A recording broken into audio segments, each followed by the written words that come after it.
Salam jumpa kembali kepada saudara-saudara yang setia mengikuti channel YouTube Milton Pardosi Ministry dimanapun saudara berada.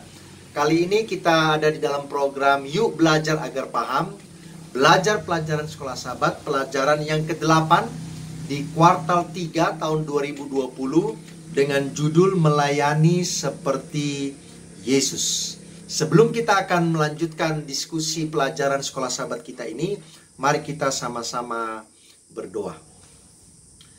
Ya Tuhan Allah Bapa kami dalam kerajaan sorga, kami bersyukur berterima kasih oleh karena saat ini kami boleh kembali untuk belajar pelajaran sekolah sahabat, mempelajari firman Tuhan, meneladani Yesus Kristus di dalam melayani dan juga mengabarkan Injil.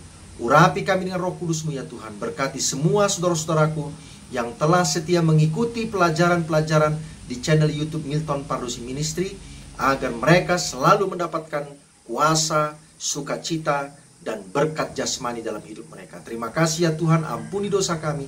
Dalam nama Yesus kami berdoa. Amin. Baik saudara-saudara yang kekasih, pelajaran kita melayani seperti Yesus. Kita dipanggil untuk melayani, tetapi pelayanan yang kita lakukan meniru, meneladani pola yang dilakukan Yesus Kristus. Ayat intinya Matius pasal 9 ayat 36. Bunyinya seperti ini.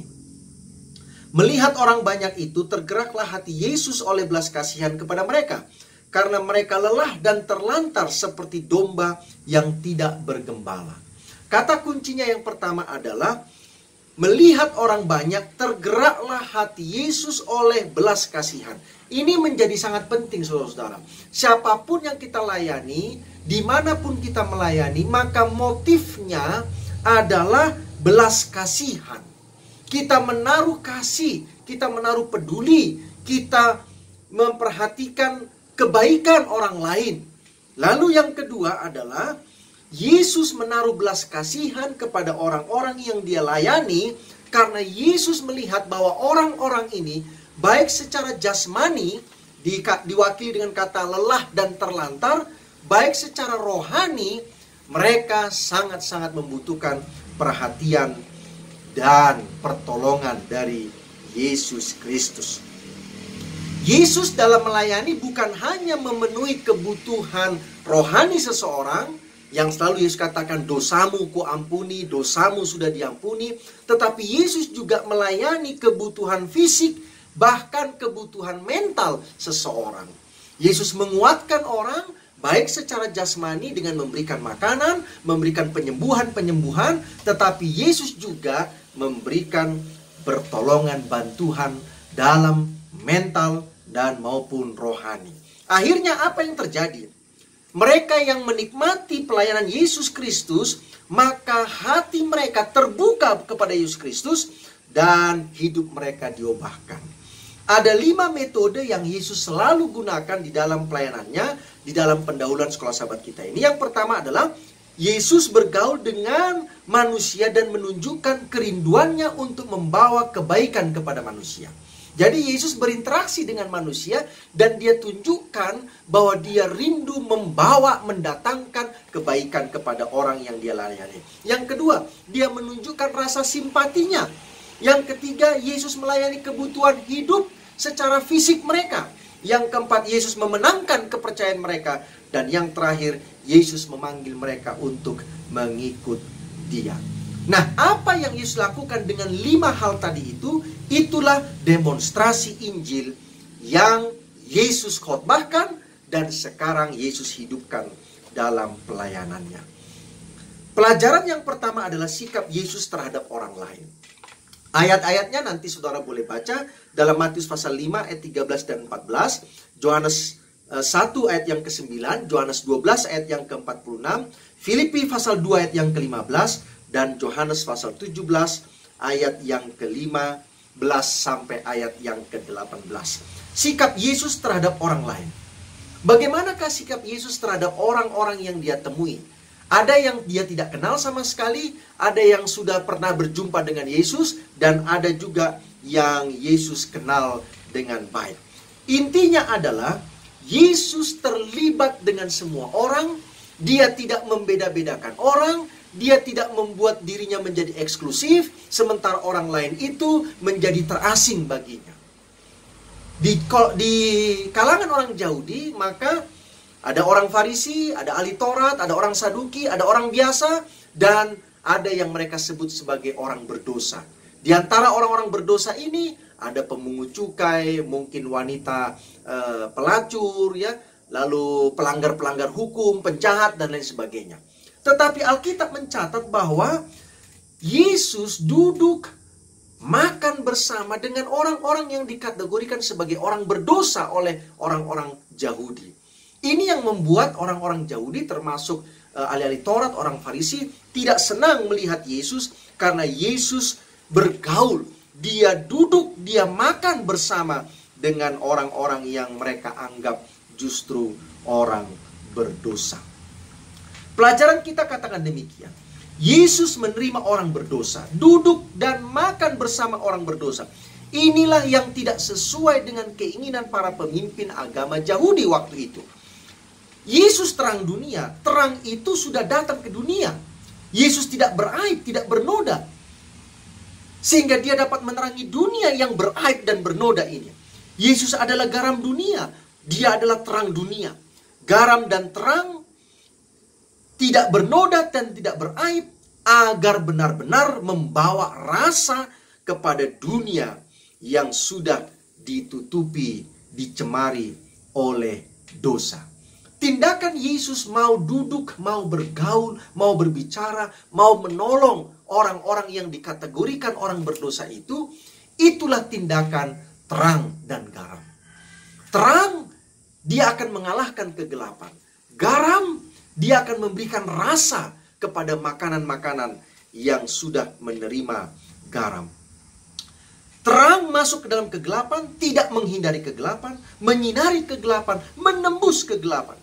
Orang Kristen diutus ke dalam dunia menjadi garam dan terang, bukan menghindari, tetapi justru masuk ke dalam kegelapan, sehingga kegelapan itu justru sirna atau lenyap dari diri orang-orang yang kita temui. Bergaul dengan orang-orang yang dikategorikan berdosa oleh dunia bukan berarti kita harus melakukan dosa yang sama. Tidak, saudara-saudara.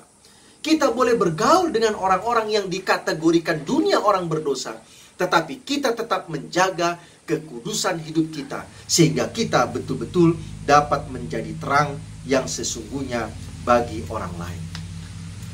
Pelajaran yang selanjutnya adalah perlakuan Yesus terhadap orang lain.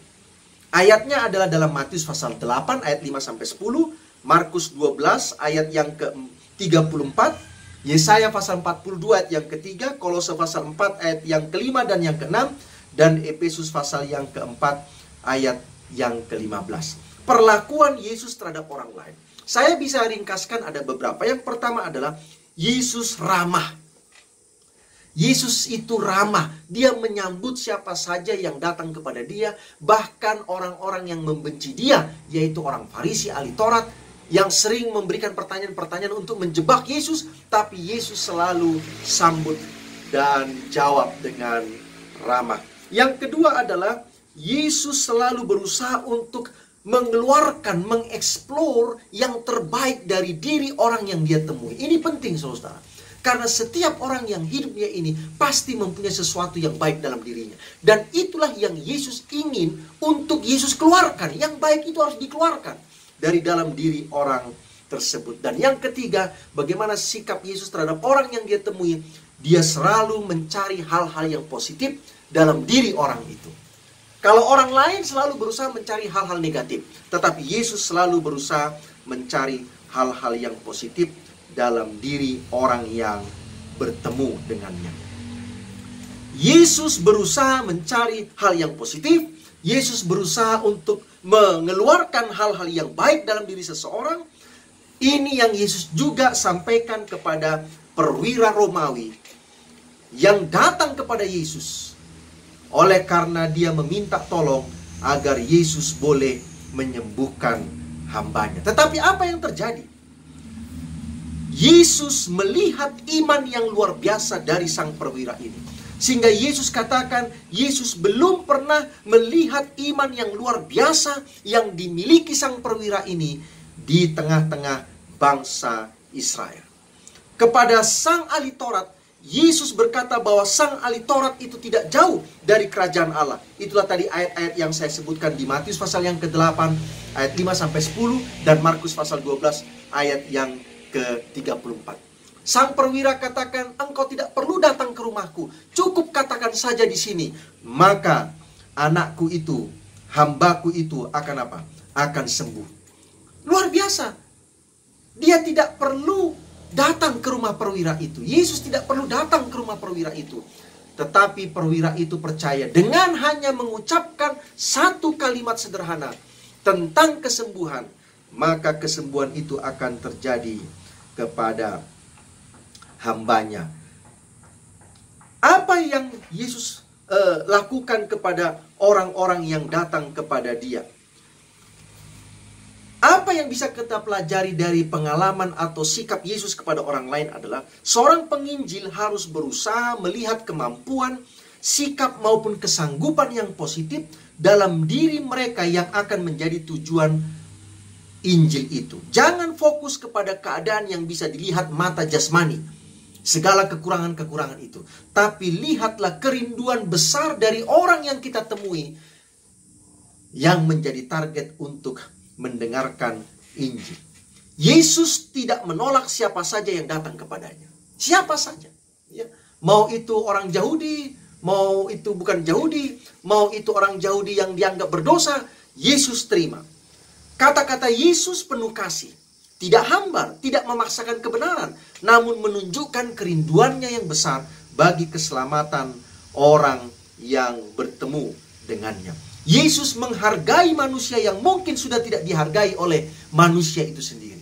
Ya, kadang-kadang manusia sudah tidak menghargai orang lain, tapi Yesus tetap menghargai manusia itu, meskipun manusia itu tidak lagi dihargai oleh sesamanya manusia. Fokus bukan sekedar kepada apa yang akan disampaikan, tapi pada cara menyampaikan kebenaran itu. Inilah yang Yesus lakukan dalam pelayanannya. Dia lihat ada orang yang membutuhkan keselamatan, ada kerinduan besar, ada potensi besar dalam diri orang itu, lalu dia sampaikan kebenaran itu dengan cara-cara yang berbeda-beda sesuai dengan kondisi atau keadaan orang yang dia temui. Pelayanan penyembuhan Yesus bagian yang pertama. Kita tahu bahwa Yesus tidak hanya menyembuhkan atau memberikan pelayanan memenuhi kebutuhan jasmani, tetapi juga penyembuhan-penyembuhan dan juga memenuhi kebutuhan rohani seseorang.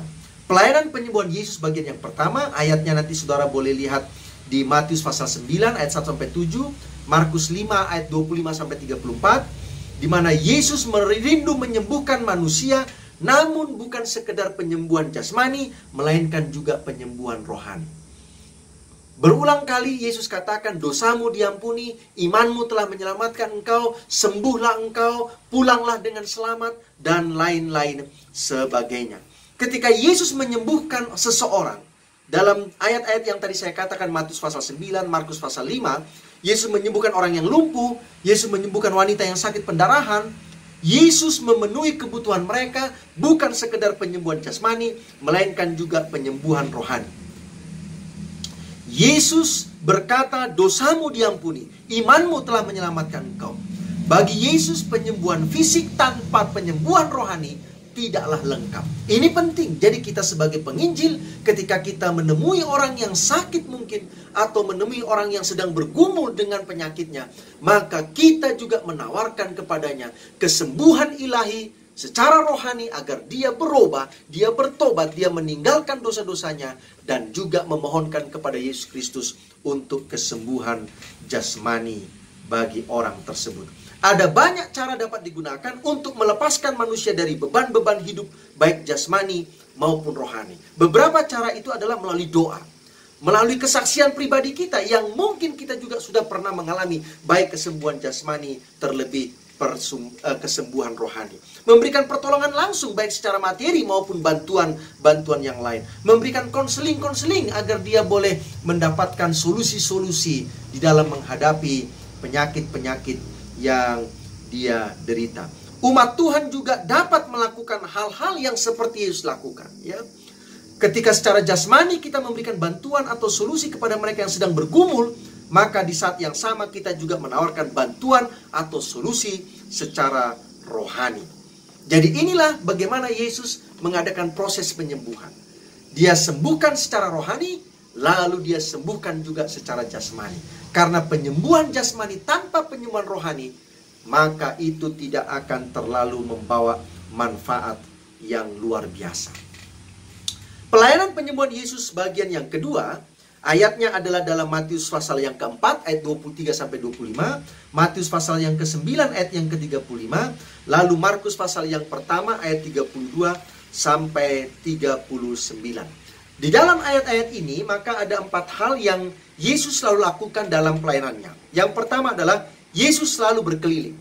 Ya, jadi dia tidak berhenti di satu tempat. Dia datang dari satu kampung ke kampung yang lain, dari satu kota ke kota yang lain. Yang kedua, sementara dia berjalan keliling dari satu desa ke desa yang lain, kota ke kota yang lain, Yesus mengajarkan Injil. Ya, jadi kalau mengajarkan ini berarti dalam kelompok-kelompok yang tidak terlalu besar. Yang ketiga, Yesus berkhotbah juga. Nah, kalau ini sudah kelompok yang lebih besar. Dan yang keempat, Yesus melepaskan penderitaan manusia. Baik melalui penderitaan jasmani, mungkin kelaparan, baik juga melalui penderitaan sakit penyakit, bahkan kerasukan setan. Inti dari misi Yesus adalah untuk memberikan hidup bagi manusia yang akan binasa, dan agar manusia dapat hidup dengan makna dan tujuan yang jelas, yaitu kehidupan kekal. Jadi inilah yang dilakukan Yesus ketika dia melayani, baik penyembuhan jasmani, penyembuhan rohani, mengajarkan Injil, dan berkhotbah. Memberikan kepada manusia itu tujuan kehidupan. Apa sih tujuan kita hidupnya ini? Tujuan kita hidupnya ini adalah untuk mendapatkan, untuk meraih hidup kekal. Yesus datang untuk semua orang, mencari semua orang yang hilang dan yang membutuhkan keselamatan. Tujuan Yesus adalah mengajarkan, mengkhotbahkan Injil, sementara mujizat penyembuhan adalah mendampingi misi utama Yesus. Ingat, Yesus datang ke dunia ini bukan tujuan utamanya untuk penyembuhan-penyembuhan jasmani. Tujuan utama Yesus datang ke dunia ini adalah menawarkan kesembuhan rohani, keselamatan, hidup kekal oleh kematiannya di kayu salib. Setiap tindakan penyembuhan yang Yesus lakukan adalah kesempatan untuk mengungkapkan karakter Allah, meringankan penderitaan, dan memberikan kesempatan untuk memperoleh kehidupan yang kekal. Yang terakhir, yaitu yang terpenting bagi Yesus. Dalam Matius pasal 25 ayat 31 sampai ayat yang ke-46. Sebenarnya apakah yang terpenting bagi Yesus? Dalam Matius pasal 25 ayat 1 sampai 46, di situ ada 3 perumpamaan. Perumpamaan yang pertama adalah 5 gadis yang bijaksana dan 5 gadis yang bodoh. Perumpamaan ini menegaskan tentang kehidupan umat Tuhan itu harus asli, autentik, tidak munafik, dipenuhi dengan roh, dan diubahkan oleh firman Tuhan. Perumpamaan tentang 10 talenta itu menggarisbawahi pentingnya dengan setia mengelola, mengembangkan, menggunakan karunia yang telah Allah berikan kepada masing-masing umatnya. Lalu yang terakhir, perumpamaan tentang domba dan kambing mengungkapkan bahwa kekristenan yang sejati benar-benar melayani kebutuhan gereja, dan sementara gereja itu dilayani, maka sebenarnya kita sedang melayani Yesus Kristus. Ilustrasi yang Yesus gunakan dalam melayani kebutuhan orang lain adalah melayani orang yang lapar, yang haus, orang asing yang tidak mempunyai tempat tinggal, mereka yang telanjang kita berikan pakaian, mereka yang sakit, mereka yang dipenjara, kita datang ke tempat-tempat mereka. Inilah pelayanan-pelayanan yang Yesus katakan, kalau kau melakukan itu kepada sesamamu, maka engkau sedang melakukan itu kepadaku. Dan inilah pelayanan-pelayanan yang dilakukan oleh mereka yang Yesus kategorikan sebagai domba.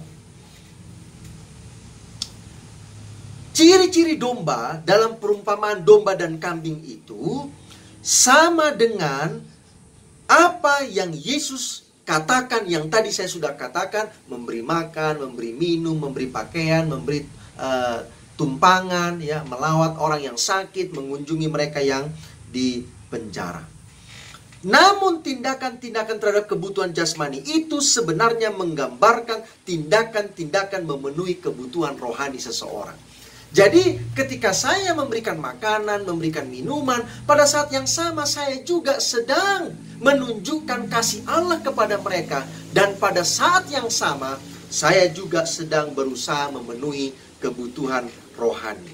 Lapar jasmani, ada juga lapar rohani. Haus jasmani, ada juga haus rohani. Telanjang oleh karena dosa, ya, itu gambaran juga telanjang oleh karena tidak mempunyai pakaian. Telanjang menggambarkan hidup yang dipenuhi dosa. Menerima jubah kebenaran dari Yesus Kristus. Inilah yang kita tawarkan kepada mereka yang tidak mempunyai pakaian secara rohani atau telanjang karena dosa. Sakit secara rohani, hidup dalam penjara dosa, tidak bisa lepas dari dosa-dosa kesayangan. Ini yang harus dilakukan oleh seorang penginjil.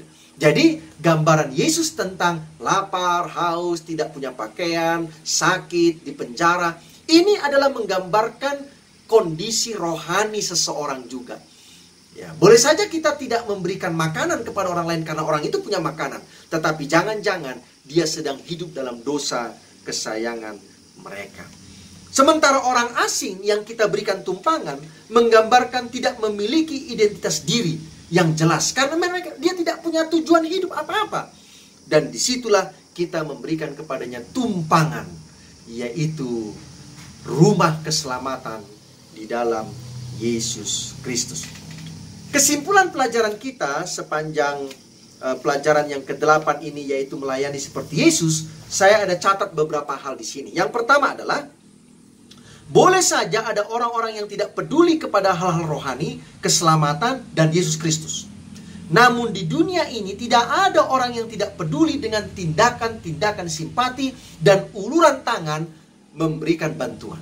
Ya, jadi penginjilan itu harus dimulai dengan menunjukkan simpati, empati, dan dilakukan melalui pertolongan-pertolongan yang nyata.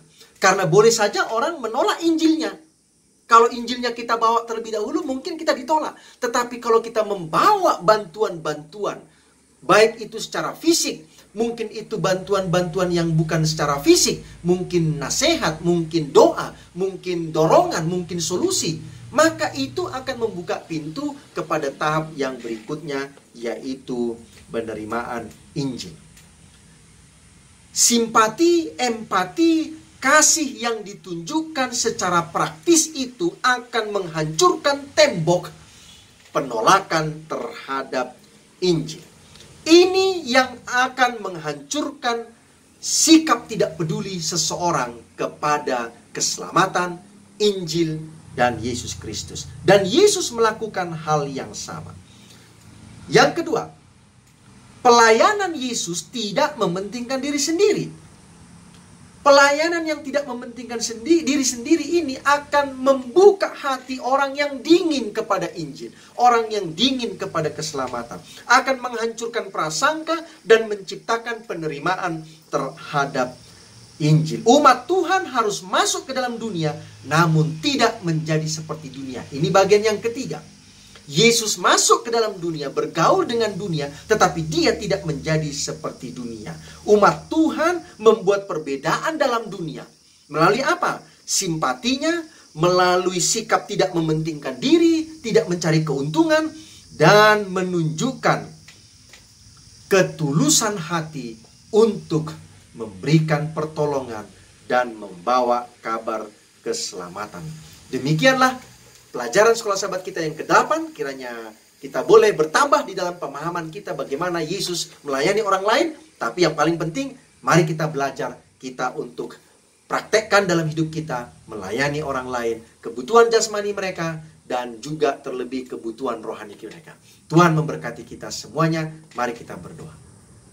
Bapa kami di sorga, terima kasih ya Tuhan, oleh karena pada saat ini kami sudah belajar pelajaran sekolah Sabat. Terima kasih atas teladan yang diberikan Yesus. Yesus tidak mementingkan dirinya.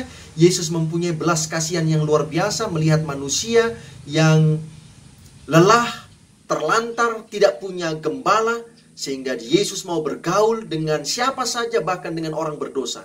Namun Yesus tetap menjaga kemurnian kekudusan hidupnya. Orang banyak melihat Yesus tidak mencari keuntungan diri, tetapi justru mau membawa keuntungan kepada manusia. Terima kasih ya Tuhan. Biarlah kami punya pengalaman seperti Yesus ini di dalam mengabarkan Injil, menunjukkan simpati kasih kami secara praktis yang nyata di dalam pelayanan kami kepada orang-orang yang kami temui dalam hidup ini. Terima kasih ya Tuhan, ampuni dosa kami, berkati semua sahabat-sahabatku yang sudah menyaksikan belajar pelajaran Sekolah Sabat melalui channel YouTube Milton Pardosi Ministry, agar hidup mereka diberkati selalu oleh Yesus Kristus. Inilah doa kami, dalam nama Yesus Kristus kami berdoa. Amin. Terima kasih, sampai berjumpa kembali.